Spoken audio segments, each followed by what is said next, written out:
Bismillahirrahmanirrahim. Assalamualaikum warahmatullahi wabarakatuh. Pemirsa yang dirahmati Allah, marilah kita simak ceramah dari Ustaz Jasad Latif dengan tema Beradab dalam berdoa. Sebelumnya marilah kita bersolawat terlebih dahulu. Allahumma sholli ala Sayyidina Muhammad wa ala ali Sayyidina Muhammad. Selamat menyaksikan. Tidak ada orang yang tidak ada masalahnya. Saya ulangi, tidak ada satupun manusia di dunia ini yang tidak ada masalah dalam hidupnya. Kira-kira ada enggak orang di sini tidak ada masalahnya? Ada? Pak polisi, ada masalah atau tidak? Banyak. Tentara, ada masalah atau tidak? Banyak. Apalagi kalau komandan marah-marah, wah sudah tidak bisa dilihat telinga. Marah. Kita, rahmat rumah tangga, ada masalah atau tidak? Contoh, istri cantik. Kira-kira bukan masalah kalau istri cantik, Pak. Istri cantik nagoda orang. Apalagi kalau suaminya jelek. Lebih masalah itu ya. Berarti bagus kalau istri jelek. Istri jelek nahina orang. Masalah juga. Kita lagi yang malu jalan sama dia. Belum ibu. Yolo nih. Karena dia jelek. Istri cantik masalah, istri jelek masalah. Berarti bagus kalau tidak ada istri, Ustaz. Tidak ada istri, kesepian. Berarti bagus kalau banyak istri. Lebih masalah lagi. Ditelepon kita mantap, Ustaz. Cepat ke sini di pasar, ada cerita yang pertama sama yang kedua aku tarik rambut. Ada istri masalah, tidak ada istri masalah, jelek istri masalah, cantik istri masalah. Ini ada adik ini yang kuliah KKN. Dari apa ini? Saya tidak tahu universitas apa ini. Mula Warman. Apa masalahnya sekarang? Mau sarjana. Sudah sarjana selesai masalahnya? Tidak. Mau dapat kerja. Sudah dapat kerja selesai masalahnya? Tidak. Mau jadi kepala bagian. Sudah jadi kepala bagian selesai masalahnya? Belum. Mau jadi kepala dinas. Sudah jadi kepala dinas selesai masalahnya? Tidak. Mau jadi sekda. Sudah jadi sekda selesai masalahnya? Belum. Mau jadi bupati. Sudah jadi bupati selesai masalahnya? Tidak. Mau 2 periode. Coba tidak ada orang tidak ada masalahnya. Ibu-ibu, coba lihat. Dulu mau kawin, mau nikah. Sudah nikah selesai masalahnya? Belum. Mau punya anak. Sudah punya anak selesai masalahnya? Tidak. Mau lagi kasih sekolah anak. Sudah sekolah anak, selesai masalahnya? Tidak. Suaminya lagi mau kawin lagi. Tidak ada orang tidak ada masalahnya. Semua orang punya masalah. Nah, ibu-ibu, ada masalah enggak? Ada? Saya lihat ini wajah-wajah penuh masalah. Cicilan belum lunas, anak nakal, istri panrasu-rasu, suami kajili-jili. Banyak semua masalahnya. Karena kalau ada masalah, Allah Subhanahu wa taala menganjurkan melalui Rasulullah Muhammad sallallahu alaihi wasallam, seolah-olah Allah ingin berkata kepada kita, wahai Das'ad, wahai hambaku, ada masalahmu, ini senjata kau pakai selesaikan masalahmu. Apa senjata itu? Tak lain adalah kekuatan doa. Apa Ibu? Apa? Coba kita bandingkan mana keras suaranya bapak-bapak dengan ibu-ibu. Ibu-ibu dulu. Apa Ibu? Kekuatan apa? Doa. Tahu masih kencang. Bapak-bapak, apa Pak? Wah, masih bisa poligami. Masih kuat. Nah, ibu bapak, saudara-saudara sekalian, adalah kekuatan doa. Ibu-ibu rajin berdoa. Nih, anak-anak KKN rajin berdoa. Oh, tiap saat dia berdoa ini nama siswa. Cuma di mana dia berdoa? Di Facebook. Siapa ajar aku berdoa di Facebook dong? Berdoa itu bukan di Facebook. Berdoa itu bukan di Instagram. Berdoa itu bukan di medsos. Berdoa itu di mana? 1, datang ke masjid. 2, selesai sholat. 3, tempat-tempat mustajab. Nah, ada yang tanya sama saya, Ustadz, saya selalu berdoa Ustadz. Siang malam saya berdoa. 24 jam saya berdoa. Kenapa doa aku tidak dikabulkan?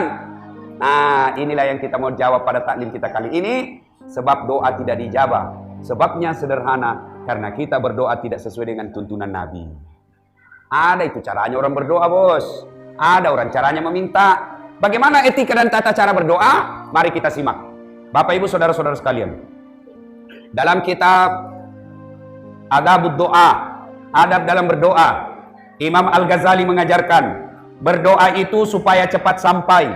Berdoa itu supaya cepat diijabah Allah. Caranya, 1, berdoa usahakan dalam keadaan suci.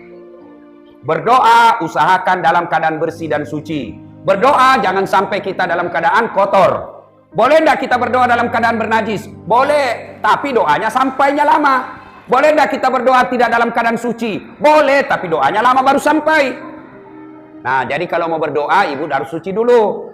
Bagaimana cara mensucikan diri? Kalau najis kecil, hadas kecil, maka cukup membersihkannya dengan wudhu. Kalau hadas besar, membersihkannya dengan cara mandi junub. Nah, ibu-ibu, Pak, mana itu najis hadas kecil? Mana hadas kecil? Tahu hadas kecil? Tahu? 1, taraktu, kentut, buang air, buang angin. Nah, itu cara membersihkannya apa? Wudhu. Bagaimana kalau sedikit, Ustaz? Tidak habis? Tahan sedikit, Ustaz, tidak habis kentutku. Batal, tetap batal.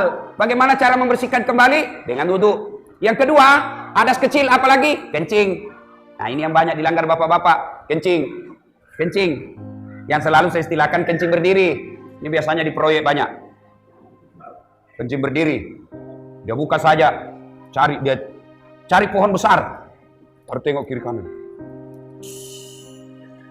Masih ada 1-2 tetes, nah datik saja. Bukan datik, memang jangan ketawa ibu, ini urusan laki-laki. Ini biasa yang sering kencing berdiri ini laki-laki. Atau ada ibu juga kencing berdiri. Gimana itu kalau ibu kencing berdiri, kebanjiran.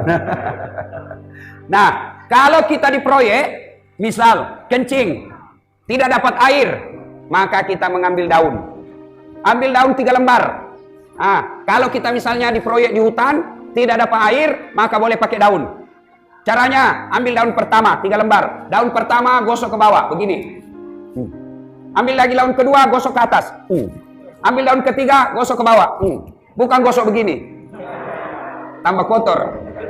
Cuma sebelum dipakai, periksa baik-baik. Siapa tahu ada cam bulu-bulunya. Masih sakit itu, Pak. Ya, nah itu ya. Tapi, dengar. Itu tadi di proyek. Tiba-tiba pulang ke rumah, dapat air. Maka tetap wajib dicuci. Kalau dapat air, kalau tidak dapat air, masuk waktu sholat, sudah tidak harus dicuci, tinggal tayamum, selesai. Tapi kalau dapat air, tetap wajib dicuci. Nah, sudah. Bagaimana? Itu tadi kentut, air kecil, kencing, air besar. Nah, air besar, toilet. Biasa di mana? Nah, biasa juga ada di hutan. Kalau di hutan, bagaimana cara membersihkannya? Seperti tadi, pakai daun. Pakai daun. Tapi sekarang alhamdulillah ada pengganti daun. Apa? Tisu. Tisu basah. Alhamdulillah sudah ada. Nah, itu juga kalau di masjid, hati-hati juga. Tidak semua itu toilet bagus tempat kencingnya. Bahkan ada pernah saya korbannya. Saya jadi korban. Saya kira ada air. Saya langsung buang air besar saja. Selesai, saya putar keran. Mati nih. Tidak ada keluar air. Mau keluar. Sudah ada kotoran di pantat. Mau cuci, tidak ada air. Enak sisa Pak. Terpaksa pakai jalan seperti film kartun. Nah, bagaimana? Kalau sudah dapat kotoran seperti itu, bagaimana cara membersihkannya? Dengan cara wudhu. Nah, itu hadas kecil. Kalau hadas besar, bagaimana membersihkannya hadas besar? Hadas besar itu apa? Ibu-ibu, haid, hadas besar, nifas, selesai melahirkan. Bapak-bapak, apa? Berhubungan suami istri, ibu juga. Itu bapak-bapak. Kalau adik-adik remaja, apa? Mimpi basah. Itu mimpi basah. Ada juga tidak mimpi. Apa itu? Kreatif sendiri. Itu cara membersihkannya bagaimana? Cara membersihkannya adalah mandi junub. Cara apa, Dek? Apa? Mandi junub. Bu, pernah saya ceramah, ada ibu-ibu bertanya, Ustadz, bagaimana caranya mandi junub? Saya tanya, kayaknya nih Bu, share perasaan saya. Kayaknya nih Bu, sudah ada suaminya. Maka saya tanya, Bu, sudah punya anak? Dia bilang, alhamdulillah Ustaz, 3 anakku. Baik. 3 anaknya tidak tahu mandi junub. Ya saya tanya dalam hati, mandi apa ini Ibu selama ini? Coba, berapa kali itu pergaulan itu kalau 3 anak? Tak pernah mandi junub, tidak tahu. Nah, bagaimana cara mandi junub? Wudhu dulu. Mak jenek yolo. Seperti biasanya, wudhu. Nah, cuma terakhir jangan basuh kaki. Ya, sampai di telinga saja. Selesai itu masuk kamar mandi, kalau punya kamar mandi. Kalau tidak punya kamar mandi, ya sudah pasrah saja. Biasa cemplung saja di sungai. Langsung, turun saja ke sungai, selesai. Tapi kalau kita mandi di rumah, caranya apa? Wudhu, selesai, masuk kamar mandi, ambil timba. Menghadap kiblat, baru niat. Saya niat mandi junub. menghilangkan hadas besar saya, hukumnya bagi saya lillahi ta'ala. Ambil timba, siram 1 kali. 1, 2, 3. Kanan dulu 3 kali. Sudah itu kiri lagi 3 kali. 1, 2, 3. Sudah itu seluruh anggota tubuh, siram semuanya. Ya, kalau ada sabun pakai sabun, gosok kalepa, poci. Kemudian ini telinga masuk, kalepa, semua gosok, termasuk alena beliau. Alena beliau juga gosok juga, sampai bersih, tapi jangan lama-lama. Termasuk yang di belakang, dibersihkan semua. Sudah bersih, pakai sikat gigi. Kalau tidak ada sikat gigi, jari-jari dikasih masuk. Selesai, maka yang terakhir basuh kaki. Selesai basuh kaki, lalu kita berdoa. Ya Allah, ampunilah segala dosa yang telah saya lakukan, dan lindungilah kemuliaan saya dari perbuatan maksiat. Selesai. Nah, sudah bersih. Ustadz, kalau kita mau sholat, apakah kita wudhu lagi? Tadi sudah mandi. Mau sholat, apa wudhu lagi? Tidak wajib wudhu lagi. Itu sudah penggantinya wudhu. Dengan catatan, selesai mandi, dia tidak kentut. Kalau kentut lagi, ya wudhu lagi. Selesai mandi, dia tidak pegang anunya. Alena beliau. Kalau dipegang, batal. Ya. Kalau kencing, batal. Ulang lagi. Jadi selesai mandi, selesai basuh kaki, tidak kentut. Tidak pegang itunya. Ya, tidak kencing, maka tidak usah wudhu lagi. Sudah bersih kita. Nah, sudah bersih dari najis dan hadas. Selesai. Tahap kedua, kalau kita mau berdoa. Yang kedua, caranya apa lagi? Pakailah baju yang kita yakini suci dan bersih serta halal. Baju bersih belum tentu suci. Baju bersih belum tentu halal. Misal, baju hasil sogok. Ada pilgub kemarin toh? Ada yang dibadikan baju takwa, baju gamis disogok. Jangan pakai itu baju sogok itu. Tidak boleh dipakai baju sogok, dipakai berdoa. Ya. Nah, baju harus bersih, suci, dan bukan barang haram. Ada baju bersih, suci, sudah dicuci, sudah disetrika, itu kan bersih, suci, tidak ada najisnya. Tapi karena dia hasil sogok, maka baju itu menjadi tidak boleh dipakai berdoa. Nah, berikutnya, selesai baju bersih, maka berikutnya lagi, sunnah ketika kita berdoa adalah menghadap kiblat. Ustadz, boleh berdoa membelakangi kiblat? Boleh. Boleh menghadap ke samping? Boleh. Ibu-ibu, halo ibu. Ini kan kiblat.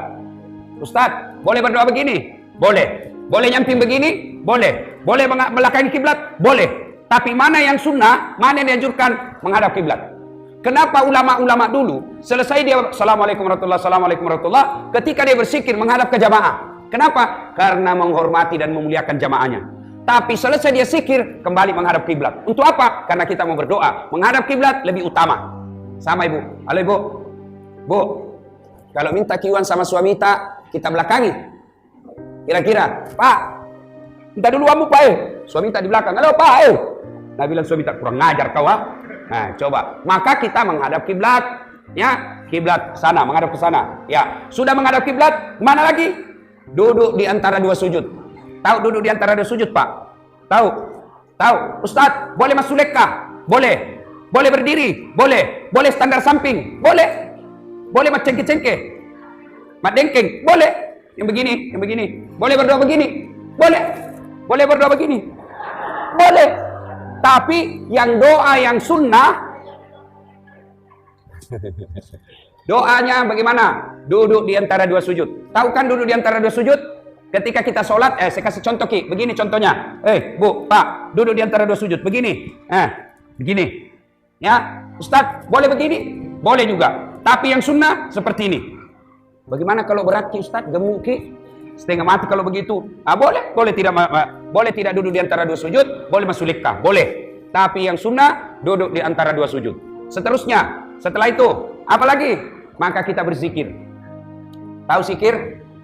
Minimal zikir yang 3. Subhanallah, Alhamdulillah, Allahu Akbar. 33 subhanallah, Alhamdulillah 33, Allahu Akbar 33. Dengan catatan, zikir itu baca dengan sebaik-baiknya.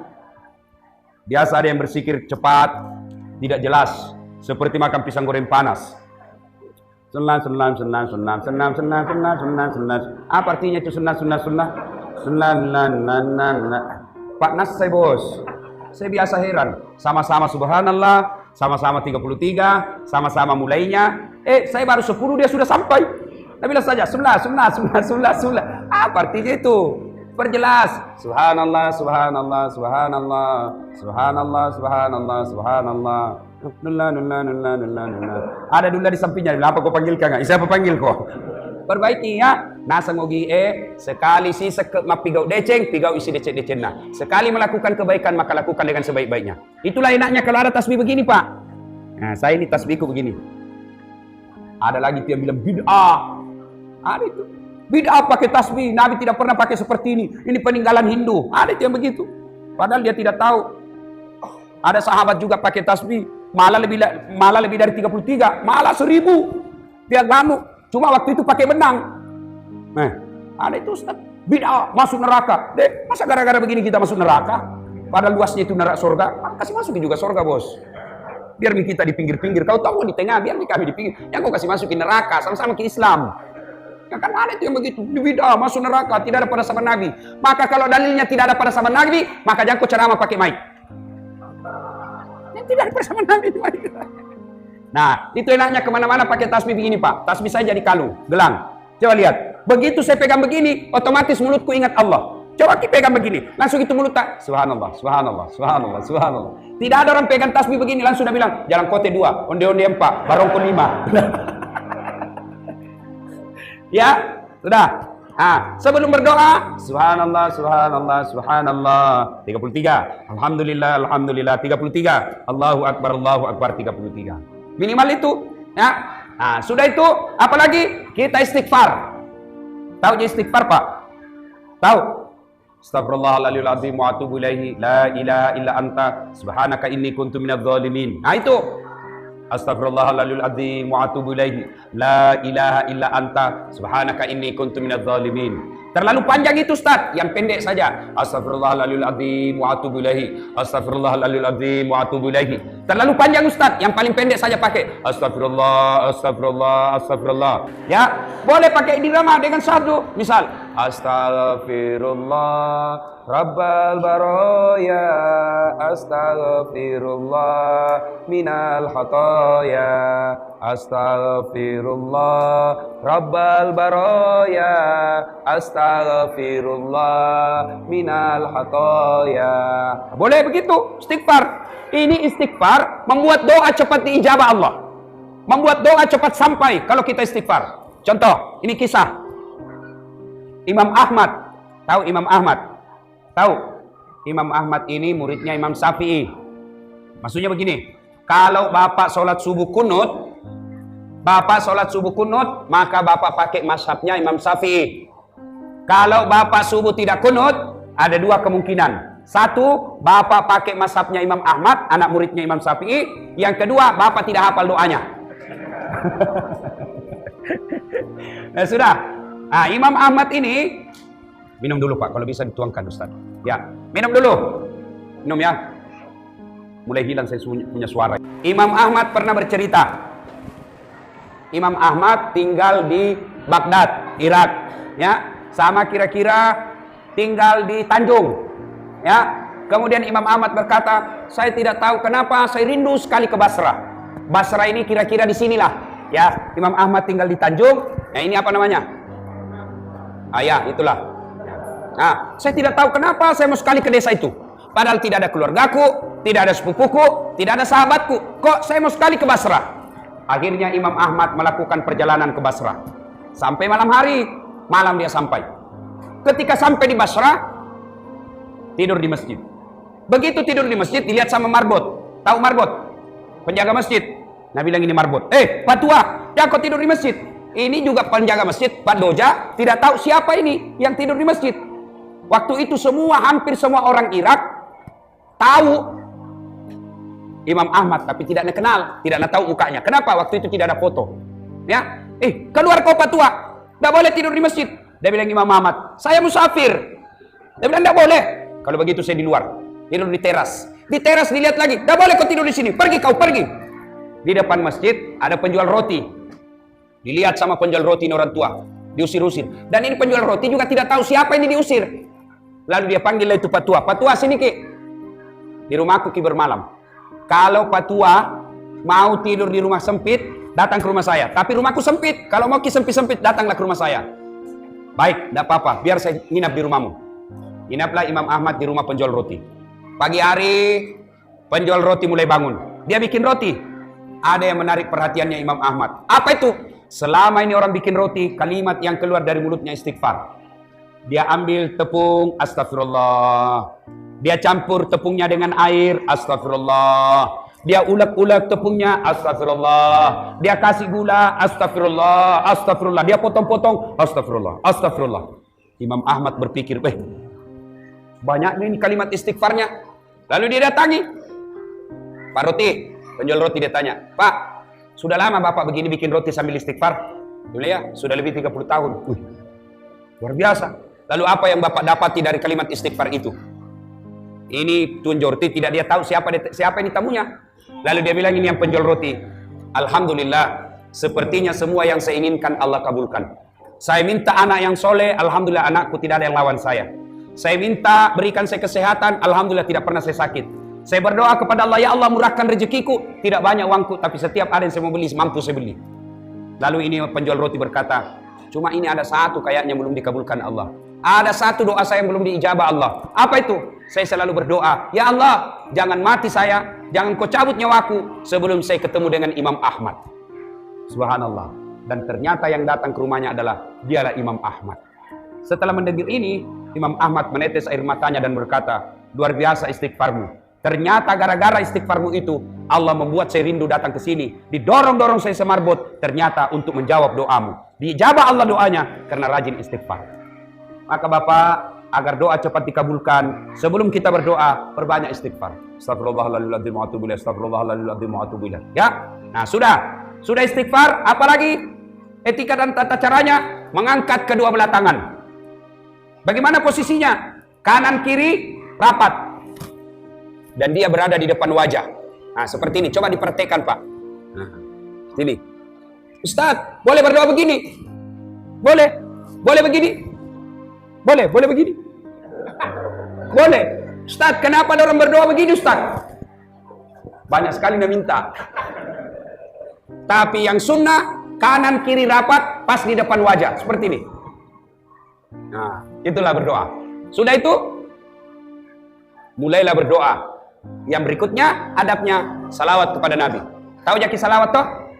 Nah, boleh kita berdoa begini sebelum berdoa. Angkat tangan, sudah bersikir, angkat tangan, lalu kita bersalawat. Ya Nabi, salam alaika, ya Rasul, salam alaika. Ya Habib, salam alaika. Salawatullah alaika. Ulang-ulang itu. Salawat kepada Nabi. Atau bilang saja, ya Nabi, salam alaik. Ya Rasul, salam alaik. Ya Habib, salam alaik. Salawatullah alaik. Allahumma salli ala Sayyidina Muhammad wa ala ali Sayyidina Muhammad. Allahumma salli wa barik ala Muhammad wa ala ali Sayyidina Muhammad. Salawat sebanyak-banyaknya.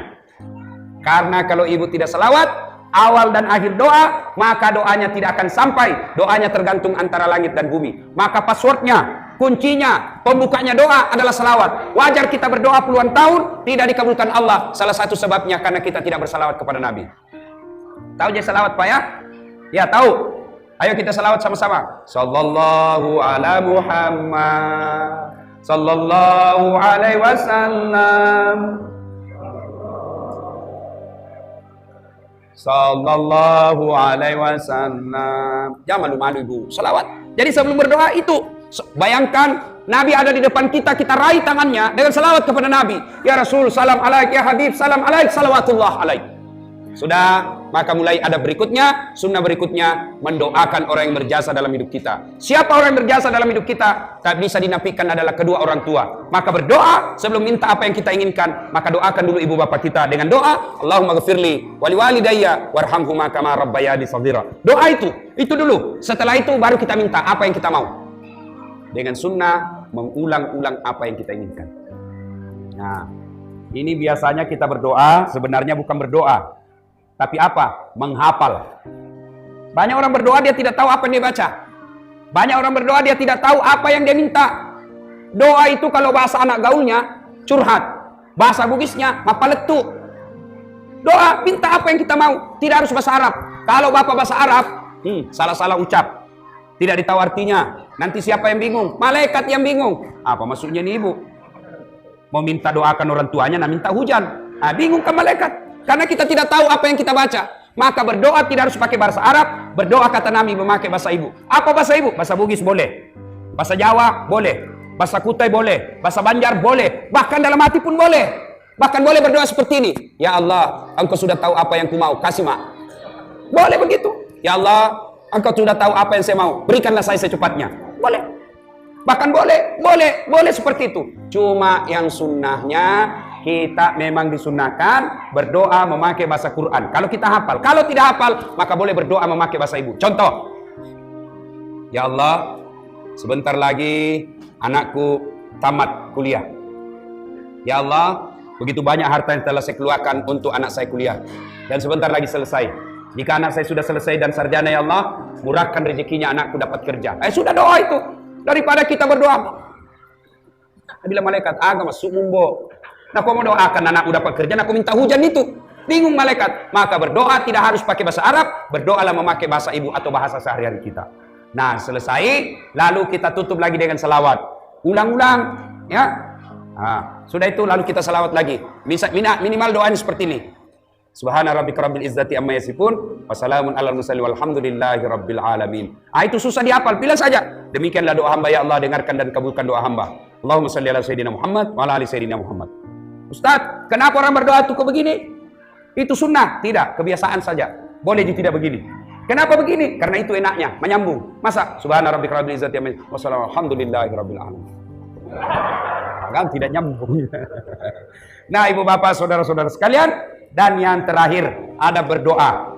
Salah satu penyebab doa kita cepat diijabah oleh Allah Subhanahu wa taala adalah dengan bersedekah. Mau cepat dikabulkan doanya? Mau? Maka kalau mau cepat dikabulkan doanya, selesai melakukan apa yang saya sampaikan tadi, yang saya jelaskan tadi, salah satu diantaranya adalah bersedekah.